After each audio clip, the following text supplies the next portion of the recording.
The following program is paid for by the Real Estate Radio Network.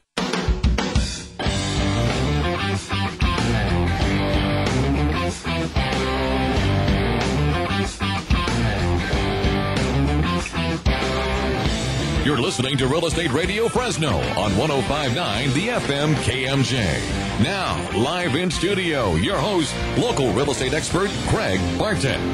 Good morning, Central Valley. I am your host, Craig Barton, and welcome to the Real Estate Radio Network, the most important hour of radio each week here on 105.9 The FM KMJ. Real Estate Radio is a show dedicated to bringing some rational thought to the crazy world that we live in and helping you to rebuild the Central Valley's housing and credit markets. Within every market, there are solutions as well as tremendous opportunities. You just need some trusted advice. And it's exactly what you're going to hear every Sunday morning from 7 to 8 a.m. right here on 105.9 The FM KMJ. Thanks so much for joining us. Well, good morning, girls. Good morning. That was like the two little twins sitting in the corner. I'm thinking we should add Charlie to the end. Good morning, Good Charlie. morning, Charlie. Sorry. Wow. Sorry, that's what it sounded like. Hey, Johnny, just chime in whenever you want to, buddy. We can make this a group Johnny thing. can be Charlie. Morning, Johnny. Well, happy Sunday morning. It's all great to have you here, all so bright and squirrely. As always, it is so good to have our special guest host, Michelle Pettis-Cavalli, here in the studio. Good morning. Good morning. Thanks for having me. Good morning. Is that all you got? Well, I could sing good morning. Good morning. No. No, I'm happy to be here. Thanks for having me. Atta girl. Did you get your coffee? I actually am on decaf now. I know, shocking. I'm sure there's a whole story behind There that. is, but, you know, the doc says... Well, the doctor says until my meds kick in. He says need to go decaf, Michelle. Go decaf. Good for you. That's a hard switch. This is the third day. Yeah, How's that working for you? Yeah, I took a nap during lunch today. Not out of necessity, you just couldn't keep your head off the desk. Hey, during the week, if you gotta. You just, yeah. My last appointments are late, so, yeah, I'm just napping at lunch now with no coffee. Great job. Thanks. Well, that special voice is Michelle Pettis-Cavalli from Valleywide Homes here in the studio with us. Michelle, my permanent guest special. Hey, I kind of have been permanent for a couple weeks now. Like 24, to be exact. Wow. Consecutive. No, actually, you missed a week. I missed one. Yeah, you were on a remote, right, I Kate? was, She was on a remote. Yes. In Texas. Exactly. Michelle is a licensed realtor and a trusted friend. I'm having a great time. Thanks for having me. Awesome. Well, thanks so much for being here. You know, the Real Estate Radio Network gives us, Michelle and I, as well as Kate, let me back up real quick. We've got Kate Eiland from UBS Financial Services here in the studio with us for our Market Watch update. Absolutely. Good morning. Thanks for being here. And can Kate. I just say, Yeah. we do need to introduce her at the beginning. Yeah. Because she actually participates with the whole show, which I love that. Just Thank you, good. Denise. Thank you. Yeah, we love that. And then people don't think I'm just some random person. Well, look who popped in. Oh, whoa, who's this woman? Well, the Real Estate Radio Network does give all three of us, Kate, Michelle, and myself, the opportunity to reach so many people efficiently each and every week for one full hour. Our goal at the Real Estate Radio Network is to get you, our listeners, the timely and accurate truth about your local real estate market so we can help bring you back home. Isn't that what it's all about? It is. It is. I tell you what, when we sat down and actually wrote that, I thought it was extremely important because really what are we trying to do? What's the purpose of us getting together every Sunday morning for an hour? What are we trying to do here? We had a conversation about that this week. It's to give the listeners and the consumers out there tips, guidance, Knowledge, assistance, information. education, exactly, to move forward. And you and I were speaking this week, and I said, I like that when we leave the studio, we've given them a tip to help design their roadmap for success. And that's kind of how I look at it every day that they listen in. They get to learn a little tool or a tip or something they can help design their future roadmap for home ownership and financial stability, because really that's what we're here to do, is educate them. So we can help bring them back home. Exactly. Wherever I that love it. home may be that they design. Absolutely. Very, very true. Well, I'm really excited about today's show. We're going to take a look at some of the top stories in the news. And I tell you, before we came into the studio, we were actually having a little pre-studio planning session. And Taking a pulse. And let me It was tell a you, rather lively conversation. I don't think there's going to be a lack of energy during this conversation. No. So.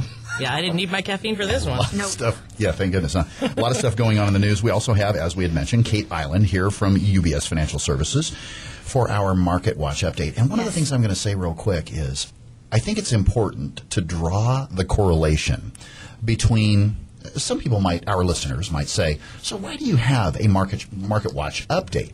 And I'll ask you to draw that correlation because as far as housing is concerned and how big a part that housing plays in GDP, kind of drawing the correlation there, making sure that we connect the dots, or at least leave Absolutely. a bread. Well, from a personal standpoint, sometimes, throughout your life, your house can be your biggest asset. So it is your biggest purchase in most. Your biggest purchase, absolutely. It's certainly your biggest liability at any point in time. A lot of cash flow that goes into it. If you are an investor, lots of cash flow that can come out of it. But certainly what's going on in the economy and the financial markets, as we saw in 2007, 2008, has a direct effect on the value of your biggest asset or biggest liability. And with all of those things, I know, in the financial planning that we do, that's a big part of it. Do you upgrade? Do you downsize? Do you consider purchasing an investment property? What does that do to your cash flow? What are the other opportunities? What's the opportunity cost of buying an investment property versus putting the money in the market? And those things are exactly correlated. So, a lot of the times I think people think it's like one or the other, and they can't talk to their financial advisor about housing. Because it's like, no, don't take your money out of your account. You have to keep it here. Don't buy a house with it. But no, absolutely. I think there's room for both. Right. Most definitely. Yeah. There is a direct correlation. There is also, and I don't want to oversimplify this. There is a question when you're doing a financial analysis. First and foremost. So, do you own your own home? How much do you owe on it? And what's the estimated value? What's principal and interest? What's taxes and insurance? What are the terms of that particular note? Because it is all relative to your big plan. Where are you going? What are you doing? What do you want to accomplish? When do you want to retire? Exactly. Absolutely. Oh, and by the way, if there's changes in interest rates coming, what do you need to do to protect yourself or benefit from it? Correct. Right now, obviously, rates have gone down, so refinancing is a big deal. But if we see that rates are starting to go up, then you might want to refinance in that aspect as well, because you want to try and protect your the low rates. So how do we create additional leverage based upon current market conditions? Absolutely. Very much. I was even just reading something actually the other day, which I haven't put a lot of thought into yet, but if you have paid off your house, taking the money out in a home equity line and investing, like buying stocks and bonds with it. Again, I'm not sure that I really agree with that, but this was in a major financial publication that they were saying that that's something that you could always do, because if you think about where rates are right now, granted, you'd have to earn 7 or 8% in your portfolio in order to make that work on a regular basis. Sure. So I don't really know that this is the best market for that. But that being said, it's definitely, the two, your financial assets, your liquid financial assets, and then the financial asset that is your house, your investment properties, Well, it all goes back hand in hand. It all goes back to diversification. Yep. Absolutely. Your home as well as other tools to build wealth and to build your future. Most definitely. So don't have all your eggs in one proverbial basket. Exactly. Certainly. Well, we're also going to take a look at some more listener questions today. And Michelle also has some great, or I would say some interesting things that she encountered this week as far as the market's concerned, and some of the clients that she had spoken with and their interesting scenarios and situations. We thought we wanted to make sure we spent some time talking about that, because they're unique, but may not be unique to you, our listeners. So, again, if you have any real estate or mortgage-related questions, or questions regarding the information that you do hear on our show for any of us, Kate, Michelle, or myself, please call us anytime on our off-air number at 800-979-3958. We would so love to hear from you. You can also check out our resources online, and you can listen to past shows from the Real Estate Radio Network on YouTube by going to our website, Michelle, at reofresnohomes.com. May I say real quick, we have been, and this is no joke, we have been driving amazing traffic to the REO Fresno Homes website. Great. It's out of control right at the moment. That's awesome. It really, really is. Also, to friend us on Facebook, use Press 4 keywords. Friend Valley Wide on Facebook. Or use Press 4 keywords. KMJ, call Valley Wide. To call us and get connected to us anytime. We'd love to hear from you. Well, you heard us mention Press 4. All I'm going to say this is we had 18 new listeners or new sign-ups from last week. And that was the homework that you had mentioned. That's right. That's what our listeners were responsible for. And hopefully we were able to push really accurate and timely information, or at least information that was interesting to you, directly to you via Press 4. So all I would encourage, if you don't have Press 4, either go to your app store, and it's PRESS, the number 4, or go to press4.com, sign up. It's totally free, and all I'd ask you, if you're not using it, why not? Good deal. Well, let's take a look at today's hot properties. We've got 2 hot properties. Michelle, you want to talk real quick about the hot property that you had last week? It was an amazing open house. Yep. We had an amazing turnout. Anybody there talking to you about Press 4? You said you were going to do a little Press 4 class that afternoon. I didn't actually. No one asked, and I didn't have time. I'm serious. I had so many visitors to this property. That's great. It was we had at least 12 groups come through within the 4 hours. Wow. Got offers. It's been a good week for that property, and actually, owner and I are looking at some of those offers this afternoon, and we'll be making decisions. So Fantastic. We're moving it right along. But it's a gorgeous property, and really got a lot of traffic. It was a great day. So it pays to be a hot property on our show. It does, and I know my client is very, very happy. And I know, rumor in the market. I've heard a lot of times that people only have open houses to collect clients. Like to get new people. Mm-hmm. That's so not true. Really? I've heard that. Before. Oh, yeah, I've heard that. They only do that so they can get new. I don't even have a notepad out with people, put their name or anything. I just want them to see the property, and if they're truly interested, get them information so they can come back to us later if they choose to. Right. I'm not one of those who chases them down because they came to my open house. So, you can be fearless when you come to my open house. I'm not going to attack you or anything. But I was really pleased that we had 12 groups come through the open house, and the client was just, he was so thrilled. Fantastic. It was a great So show. it does pay. Mm-hmm. Well, today's hot property, 2276 East Trenton Avenue, Fresno, California, 93720. This particular 4-bedroom, 3-bath, 2,598 square foot, 2-story home. This used to be a Centex model home. It's absolutely gorgeous. Clovis Unified Schools. The property was appraised at $250,000, which is the asking price or the list price. So just under $100 a square foot. All this for only $250,000. It is a HUD home, which we do push a lot of or market a lot of HUD homes through the hot property segment here on the show. Owner occupant bids only. Bidding deadline is daily at 11:59 Central Standard Time. And obviously it is, being that it's a HUD home, it is eligible for FHA financing. So if you would like more information about this hot property or any other hot properties that we can show you, please give us a call anytime on our off-air number at 800-979-3958 or use Press 4 keywords. Hot property.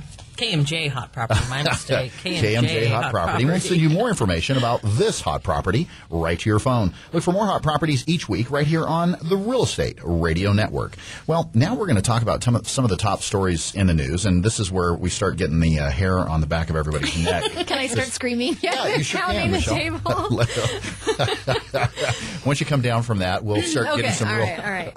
So let's talk about real quickly to our listeners, if you haven't heard about the LIBOR scandal. First and foremost, London Interbank Offered Rate. Michelle, give us a little background, Kate, as far as just what exactly is going on, as far as what is this LIBOR scandal that's going on in the news? So LIBOR, as we were talking before the show, the LIBOR rate is pretty much the base rate that almost all lending is based off of. I mean, mortgage rates, I know from our side of the desk, securities-backed lending is based on LIBOR rates. And essentially what it is it's, the biggest banks in Europe, and they every day submit essentially a bid saying, this is what it would cost if I were to loan money to you, Bank A, and you, Bank B, and you, Bank C. Mm-hmm. They essentially, there's a way that they arrive at the average. Throw out the top, throw out some of the bottom, and then they come up with an average for that rate.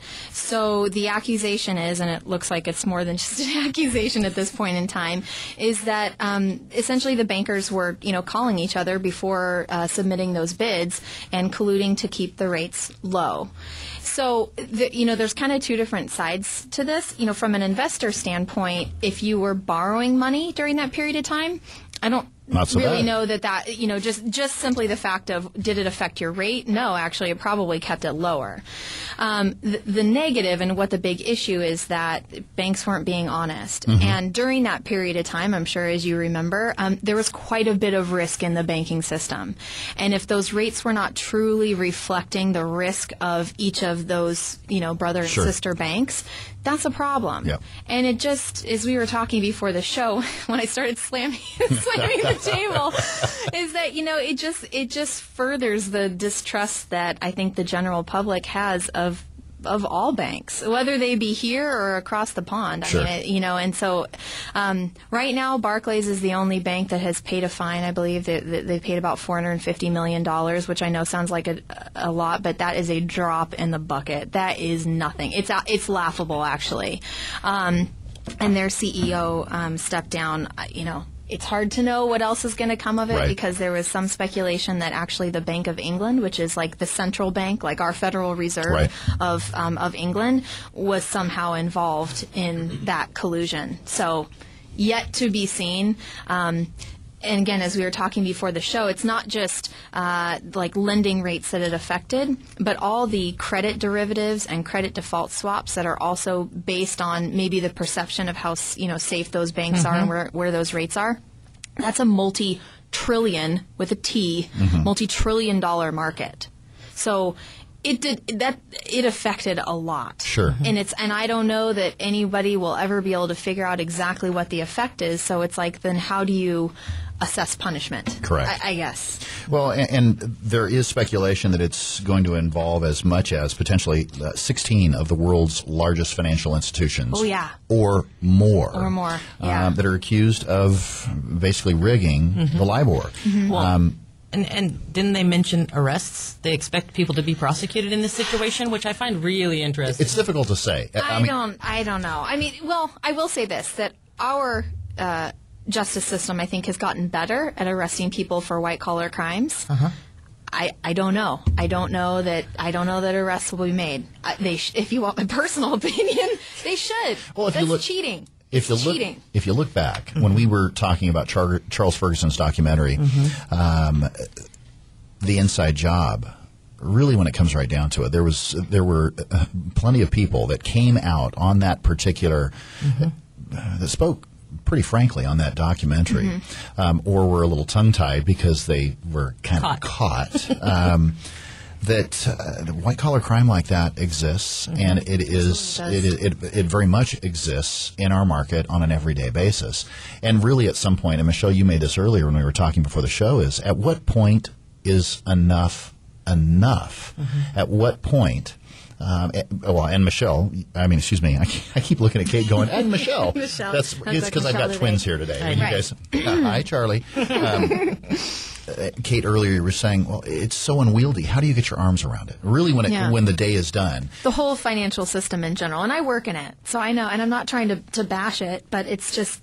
I mean, and I personally don't think that more regulation is the answer. That is not I think that you need to start holding some of these these CEOs and these traders personally, financially liable for their the bonuses bad mistakes and the bad moves that they make. Not just bonuses. I'm talking about their personal assets. Well, if you put all that on the line, all of these, these big trading losses, if that becomes a personal liability, you betcha that stuff will stop.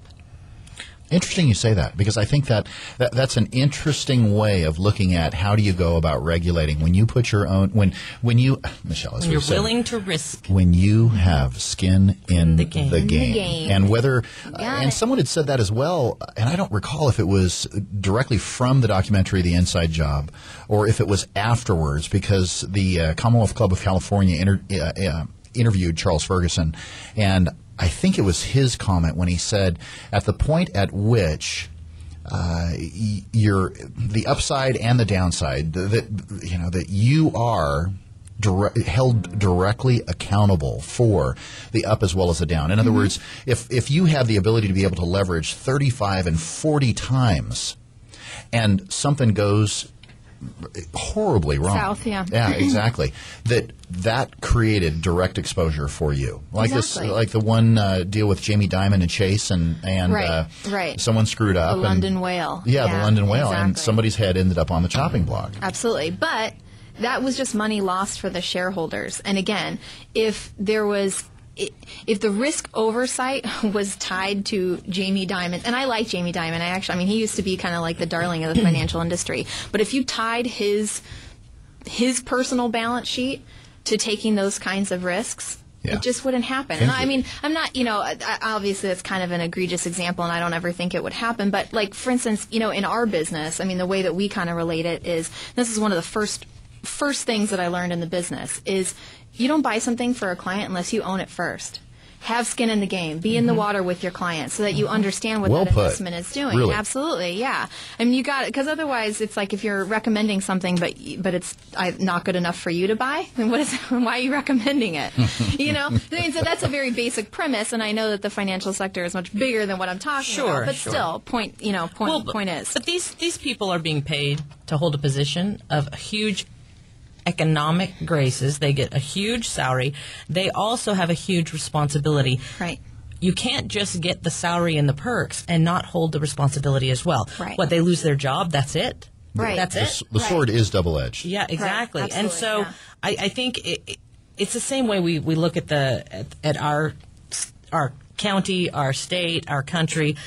You can't buy something if you don't have the money for it, and you can't finagle it to make it work for you. Right, exactly. And that's what we're watching over and over again. When are people going to start being responsible and having character? Right. And making decisions based on the repercussions of those decisions. Well, and if the whole point of these traders or whomever taking these big risks, the whole reason they do it is to what? Make money, right? Exactly. So hit them where it hurts. When they do something that's outside the lines. I'm not talking about like making a bet on something and it not working out. Hey, that's business, okay? Right. But when you subject your company, when you subject the financial markets to undue risk, because you're not personally liable, I don't think that's fair. I know life's not fair, but there's a lot of things in the financial industry that I think could be fixed, but not by regulation. Well, and the same thing with politics. We talk about it regularly, how it all runs together. I actually mentioned to Craig that, I know someone who was in the oil industry, and they were prosecuted. They had to sign, I am guilty for price fixing. Yeah. And they were held accountable. And we're watching the same exact thing in other industries, and it's not happening. Only it affected, like I said, a multi-trillion-dollar market. Right. It's just, and that's why I don't really know how they're going to unravel all of this, because, like I said, there is some speculation that like a major central bank was involved in this, and if that's the case, how do you prosecute? Where do you go from there?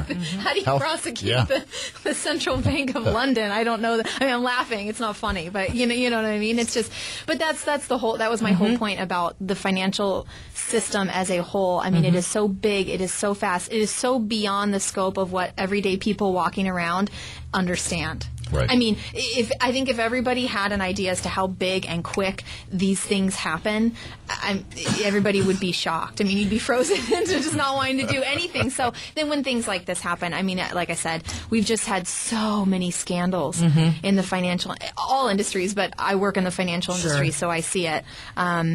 It's just unfortunate. I hope arrests come. Don't do stuff that's Examples. illegal. We will see. And if you do have any comments for us, call the Real Estate Radio Network comment line, 800-979-3958, or use press forward keyword, KMJ comment line, to get us your comments about this particular topic. Well, there's a couple things I still want to cover in the top stories in the news, and we'll do that as soon as we come back from a break. If you have any real estate or mortgage-related questions or questions regarding the information that you hear on our show, call us anytime on our off-air number at 800-979-3958. We'd so love to hear from you. You can also check out our resources online, and you can listen to past shows from the Real Estate Radio Network on YouTube by going to our website at reofresnohomes.com. You can also friend us on Facebook by using press 4 keywords. Friend Valleywide on Facebook. Or use press 4 keyword KMJ, call Valleywide. To call us anytime. We'd so love to hear from you. Well, after the break, we're going to continue our conversation with Kate Eiland from UBS Financial Services, who's here for our market update. Make sure you stay with us. You're not going to want to miss this. You are listening to the Real Estate Radio Network here on 105.9, the FM KMJ.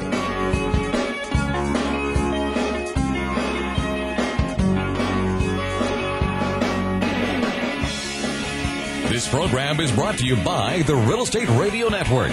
Visit realestateradio.us for more info. That's realestateradio.us. Thinking about buying a home? Find out how the HUD Home Store can help you. Visit HUDHomestore.com. Look at HUD homes available for sale near you or nationwide. Why HUD Home Store? HUD will pay up to 3% of the buyer's closing cost. The price of the home is based on an FHA as-is appraisal, which is already completed, saving you an average of $400. And there is an owner-occupant priority bidding period during the first 30 days. Want to know more? Visit HUDHomestore.com. Mortgage interest rates are at historic lows, and there's never been a more affordable time to buy real estate. Whether you're looking for your first home, moving up, or your next income-producing property, let the mortgage professionals at Valley White help. Valley White Homes has been helping homeowners with their mortgage needs since 1997. When it comes to the Valley's real estate, we know our way around the neighborhood. Call toll-free 800-979-3958 and put the seasoned professionals at Valley White Homes to work for you. Valley White Homes, NMLS number 342062, 235-952, California Department of Real Estate License 0122-8460.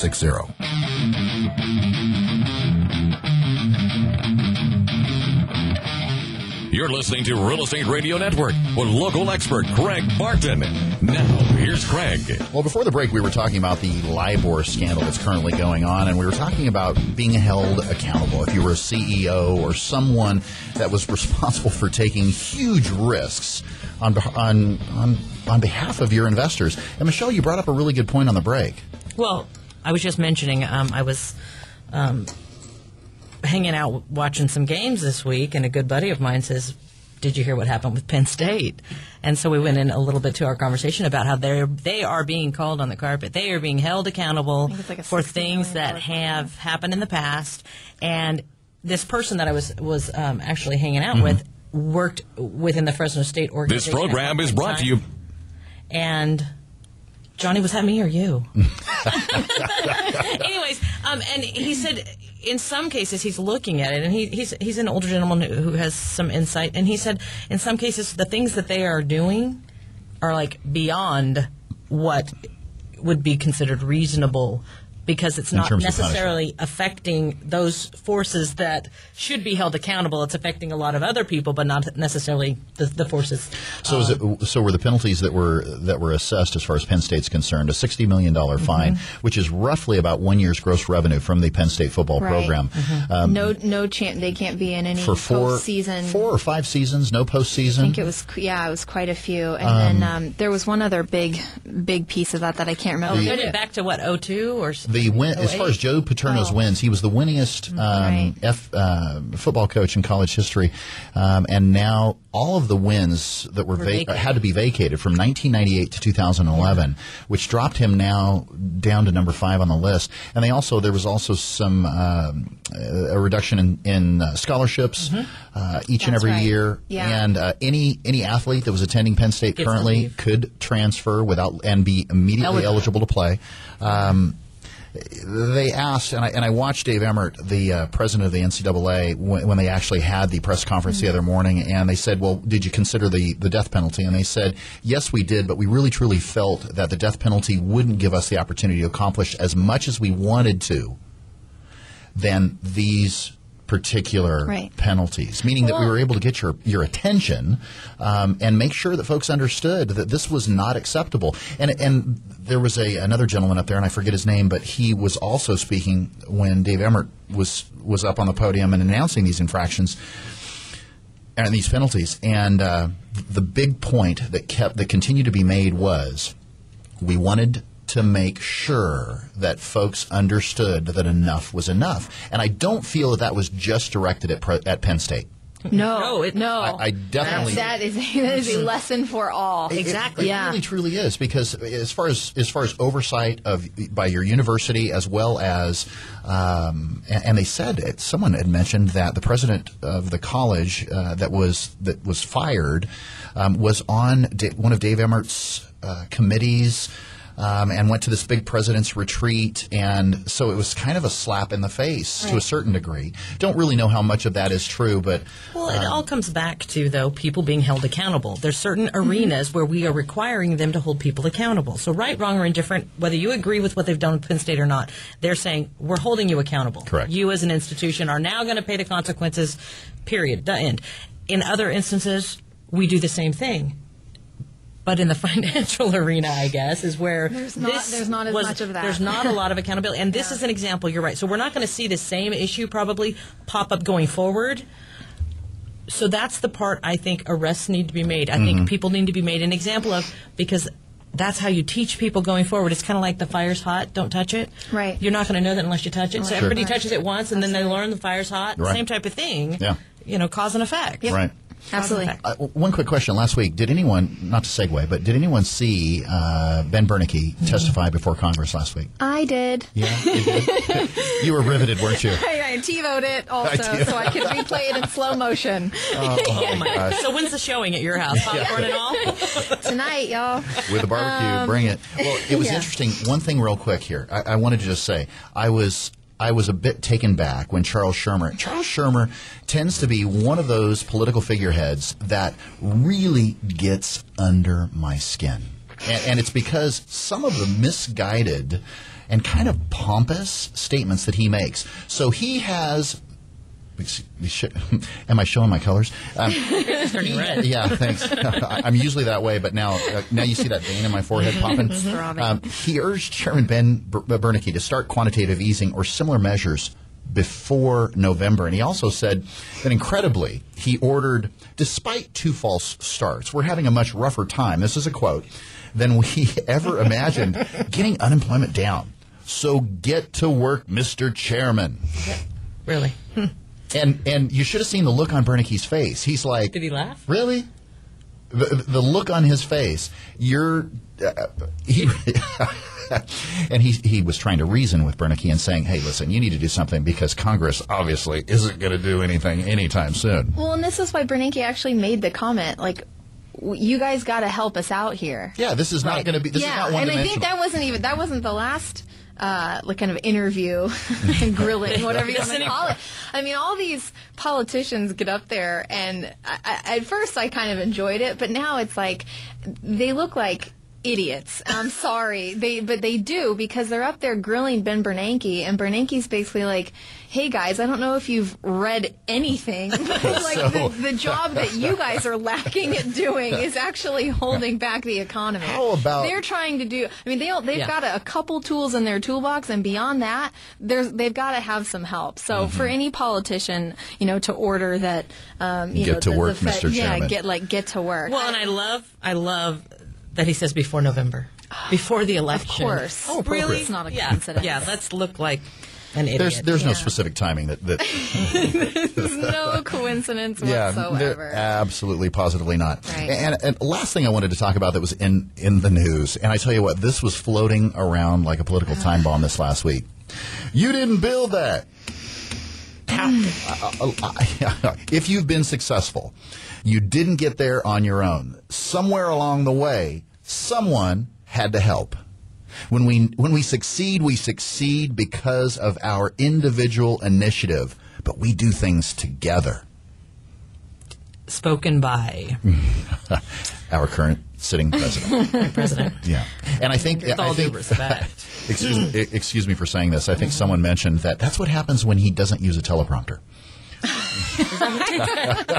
kid you not. Socialism at its best. Yeah, but I hope that's not the way that he feels. I just, you don't want to hear my opinion on this, because this is when I start screaming. I just think that, I do feel like that is a very un-American thing to say. And I tell you what, as a business owner, I did not receive a bailout. I can say that. My business really took it on the chin. When you're talking after the end of 2006, 2007, 2008, and 2009 were absolutely positively bloody. The bloodiest years were 2007 and 2008. 2009 started to improve somewhat as the financial markets, as everything went to you-know-what in a handbasket. 2010, 11, and 12 have slowly but consistently continue to improve. And I would say this, I really don't know exactly how guided that comment was intended to be. it just felt like it was really misguided and somewhat of a backhand, especially if there's any of you that are listening to our show this morning and you own your own business. Yeah. And I'm going to tell you what, I can bet you that there are folks that are listening this morning that if they didn't know about this and now they do, or if they probably didn't know about it because they were spending too much time out working with their small business, that they would become infuriated, because I can tell you what, there's a lot of people out there that didn't get a bailout.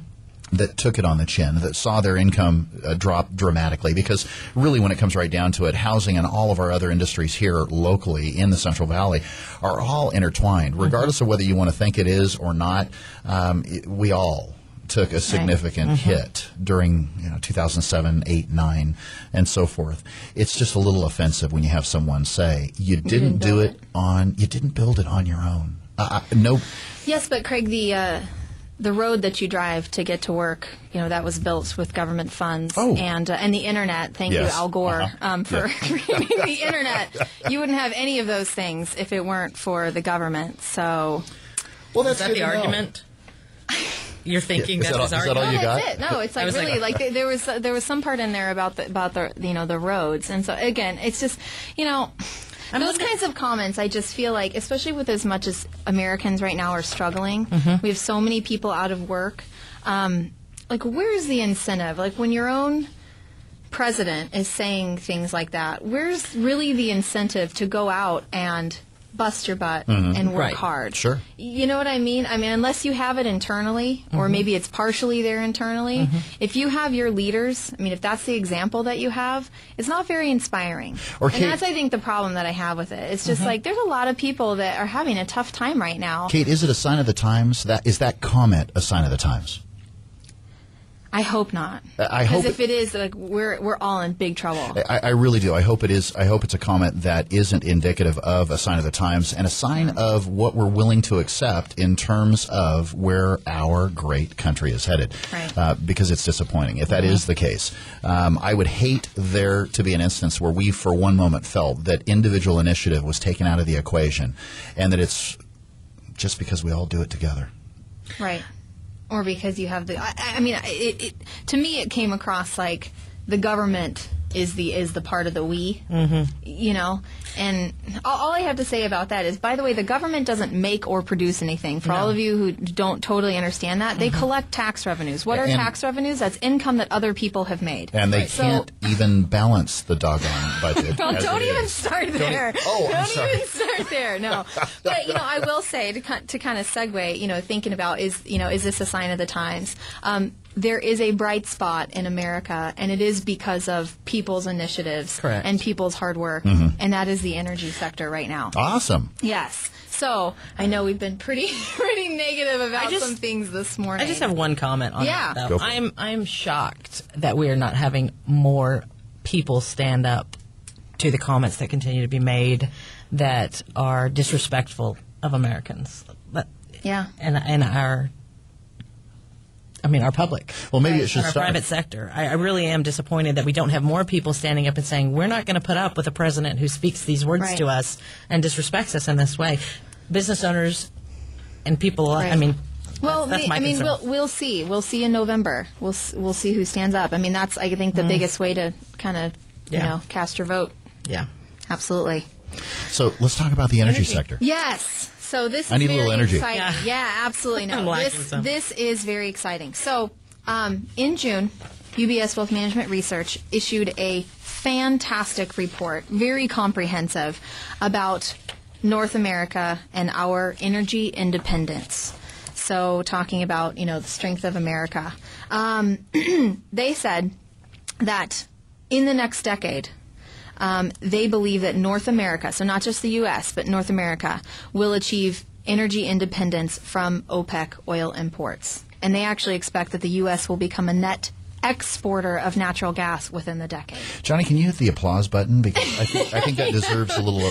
Really, seriously, I think that deserves. It is very exciting. That's pretty exciting, especially considering where we've come and really how dependent we were, and because the status quo was it was okay to be dependent. Right. Well, and we kind of had to be. Right. So let me, to kind of give you a background as to like where we are now, I got to give you a background as to where we came from. So in the early 1950s, which is, I know it sounds like a long time ago, but it really wasn't. Since then, the U.S. has pretty much relied on crude oil imports to meet our growing energy demand, especially in the transportation sector, Gotcha. so planes, trains, automobiles. As most of us are very aware, this reliance on foreign oil has led to higher prices at the gas pump and, of course, has forced us to deal with the instability of some of the OPEC nations. OPEC is the Organization of Petroleum Exporting Countries, not the least of which is Saudi Arabia, which is actually the world's largest oil exporter. For any of you who were around in 1973, the big oil crisis, that was caused by OPEC. Just recently, the Arab Spring, when we saw prices shoot way up, that's the issue that we have to deal with when we are is instability. Absolutely. And I think it's interesting that the actual mission statement of OPEC is to optimize revenues from the country's oil resources. Well, you got to find a way to pay for all the gold toilets. I mean, really? Come on now. Is it? I thought it was pretty. 1/2%. I thought it was pretty obvious. Yeah, exactly. Yeah. But so it's funny because they're obviously complete opposites. I mean, you want to optimize revenues for those oil producing and exporting countries, but if we have to buy it, that's definitely not the best for us. Which is why we've seen that translates into not so good. Exactly. Yeah. Exactly. And it's a big deal. So right now. Total imports into the United States last year were 59% of our total consumption. So we import about 60% of all the oil that we use. Of that, OPEC supplied 75% of it. So do the math. About 45% of our total oil consumption came from OPEC last year. The rest came from Mexico and Canada. And Canada already exports about 97% of their oil to the U.S. Wow. So Canada now had that number as far as the percentages, had that decreased because of Canada, and how much oil do they actually export to the United States? We are getting more from them, and that's a great question, and that's one of the reasons why it's like the North American energy independence, because a lot of these oil and shale fields that we found are in Canada, and so as they're exporting almost all of their oil to us, that helps us not to have to get it from OPEC. And in fact, just to put some numbers to it, Canada's oil production is expected to increase to 4.2 million barrels per day by 2020, which is about double what it was in 2010. Wow. Absolutely. And so 1 barrel of oil is 42 gallons. So 4.42 million times 42. I mean, it's a pretty, what is that, 16? That's going to eat into OPEC's 60 million barrels or gallons of oil. So it's quite a bit. So combined with what we have found here in the U.S. and in Mexico, that's how we expect that by 2020, our imports from OPEC could actually fall to zero. Again, applause, Johnny. Yeah, huge, very exciting. But oil is not the whole story. Natural gas is also a big part of this story. So in the early 2000s, shale natural gas production represented just about 2% of total natural gas production in the U.S., so a very, very small amount. And in fact, natural gas a while ago was not even considered useful, and it was just like burned off. Right. So we've wasted quite a bit of it until we found that actually, we can use it now. But in the midst of really not, we didn't use it, so we had a dwindling supply.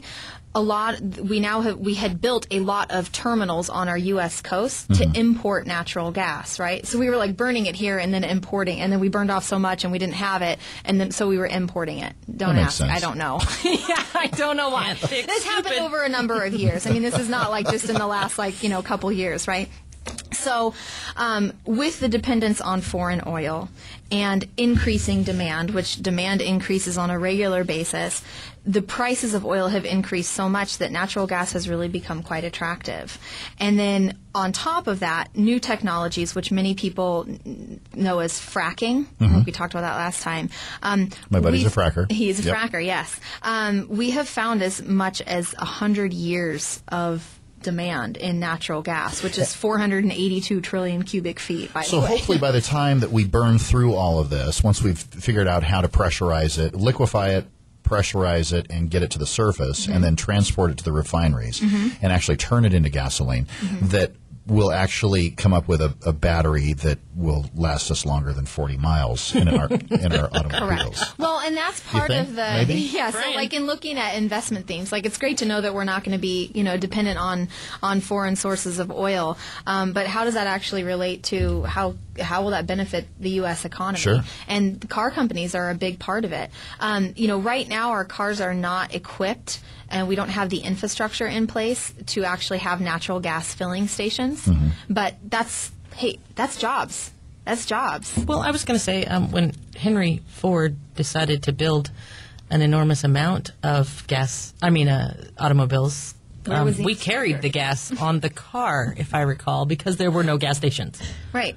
That's before the infrastructure was in. Until the infrastructure was built. Let's think out of the box, people. Right. It's happening, yeah. So whether but that being said, I think that, some combination of these electric cars or, natural gas, cars that run on natural gas, I think that that's the way that things are probably going to go, because natural gas is cheap, and it's a lot safer if we can get it here, and it's much cleaner than is crude oil. As long as, it's interesting that we're talking about energy today, because I know we've been all eagerly awaiting this conversation, but I saw something last week, I believe it was, and it was talking about the drought in the Midwest and the South and its effect on corn and corn prices, and how that is going to have a direct effect on produce as well as cattle and it has had a beef. huge effect on, but also ethanol.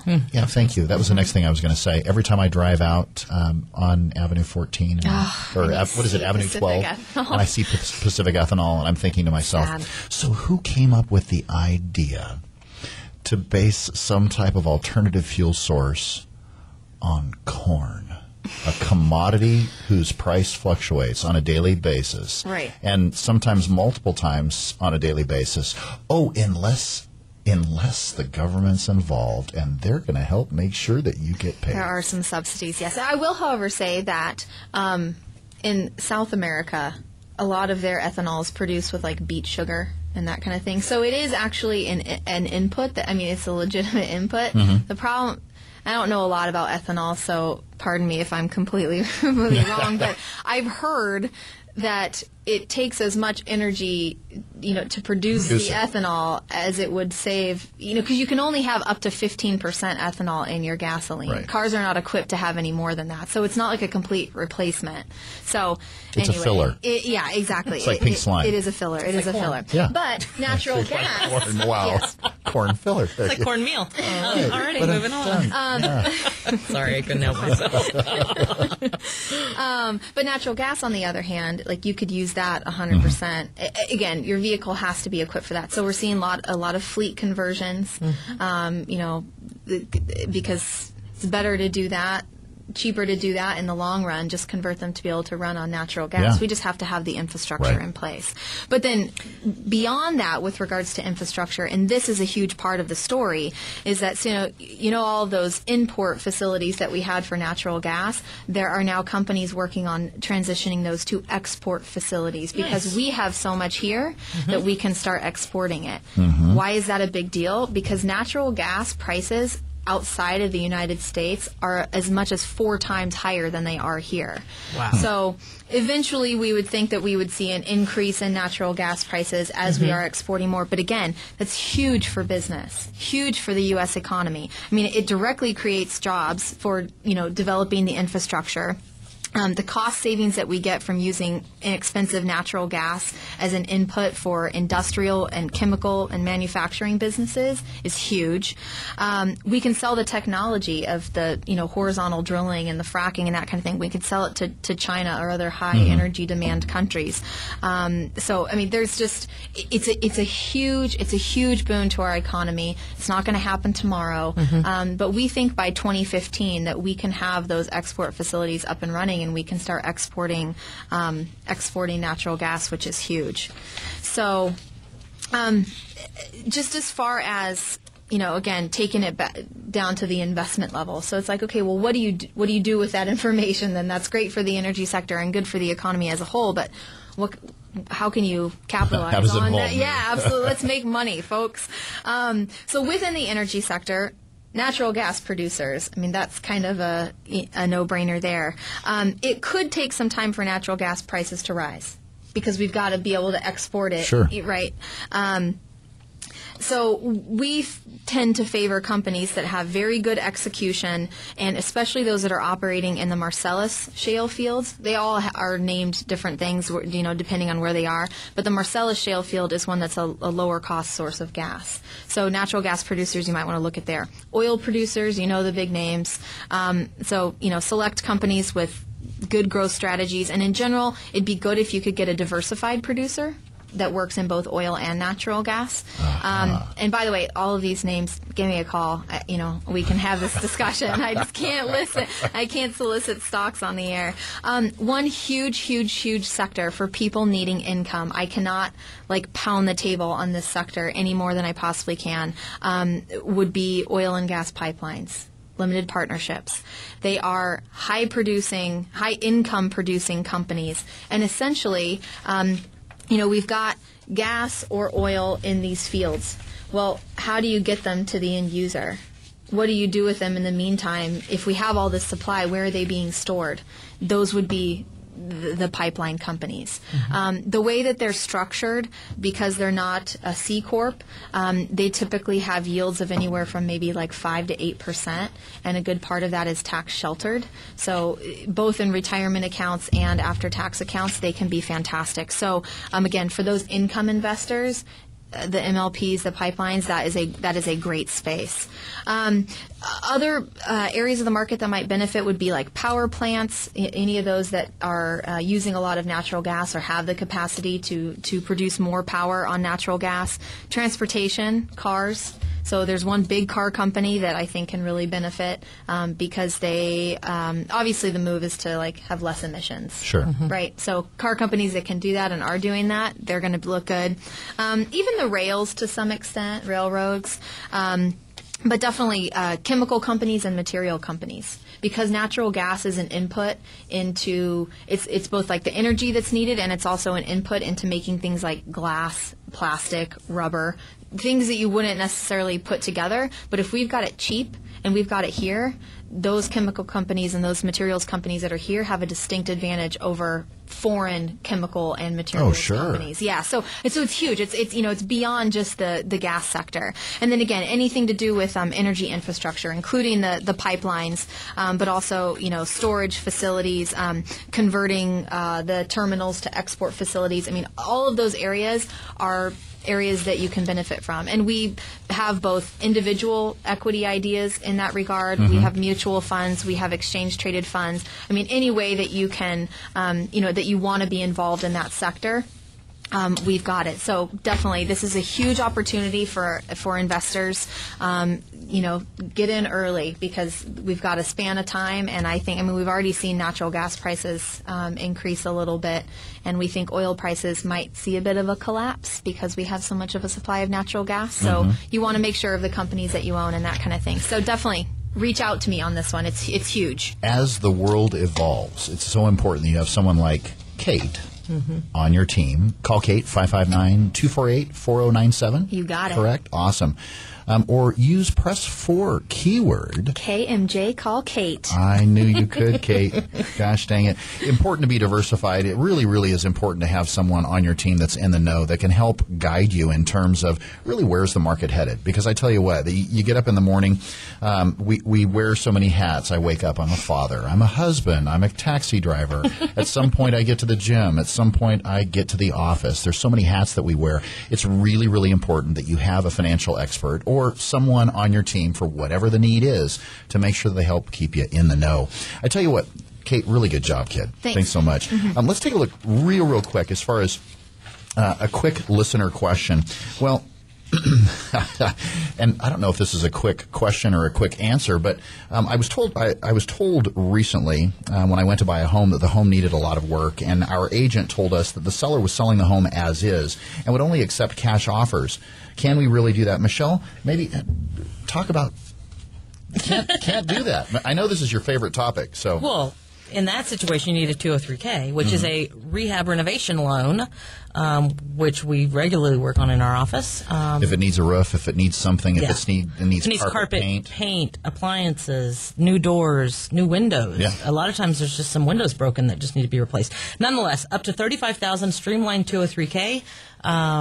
You can even go beyond $35,000 if you want to have, major renovation of the infrastructure of the house. But nonetheless, up to $35,000. So if the agent tells you, "Hey, cash offers only," they may not be telling you the entire story. But that would be because they're unaware. Gotcha. Or they've had bad experience. So that's where we need to maybe have a conversation with that agent. Maybe we should have you come back and spend a little more time talking about 203K financing. Yeah. I would love that. Yeah? Yeah, let's do it. So what if you were approved for $200,000 loan, right? And the house was listed at $200,000, that's where you were going to buy it, but it needed $35,000 in upgrades. Can you then actually get a loan? They will let you borrow the additional funds up to 110% of the appraised value.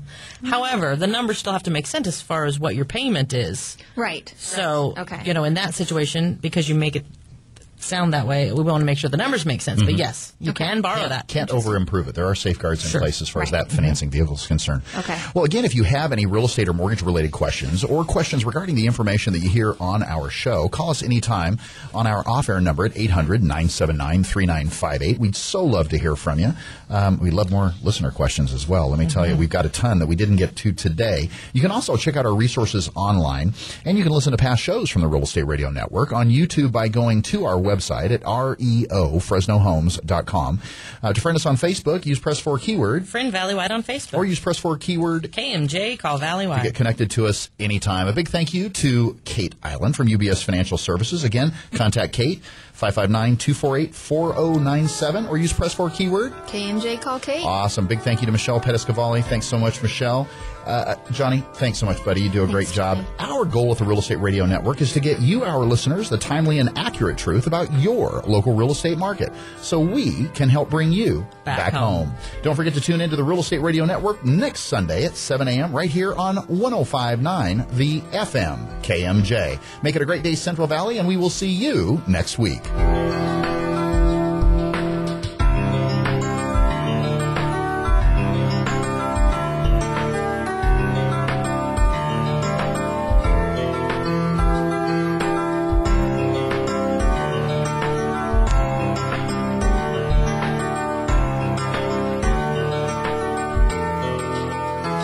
The preceding program was paid for by the Real Estate Radio Network.